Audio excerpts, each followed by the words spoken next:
జీవితంలో ఒకటి బాగా గుర్తుంచుకోండి. ఒకరు మనల్ని వదులుకున్నారు అంటే అది వాళ్ళ కర్మ. ఒకరు మనల్ని మిస్ చేసుకున్నారు అనంటే అది వాళ్ళ విజ్ఞత, వాళ్ళ కర్మ అంతే. మన మిస్టేక్ కాదు. ఒకరు మనల్ని అర్థం చేసుకోవట్లేదంటే అది వాళ్ళ ప్రాబ్లం, మన ప్రాబ్లం కాదు.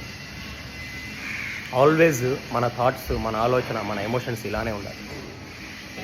ఎందుకు అనంటే ఎవరో ఏదో మనల్ని వదిలేసుకున్నారు, మనల్ని దూరం పెట్టారు. ఫ్రెండ్షిప్లో అవ్వచ్చు, రిలేషన్షిప్లో అవ్వచ్చు, కుటుంబంలో అవ్వచ్చు, అన్నదమ్ముల మధ్య అవ్వచ్చు, అక్కా చెల్లెల మధ్యలో అవ్వచ్చు, మేబీ ఈ మధ్యకాలంలో ఎక్కువ హస్బెండ్ అండ్ వైఫ్ మధ్యలో కూడా అవుతుంది. ఎవరైనా సరే ఏ రిలేషన్షిప్లో అయినా ఒకరు మనల్ని అర్థం చేసుకోవడానికి ప్రయత్నం చేయకుండా మనల్ని అపార్థం చేసుకొని దూరం అయ్యారు అని అంటే అది వాళ్ళ మిస్టేక్, మన మిస్టేక్ కాదు.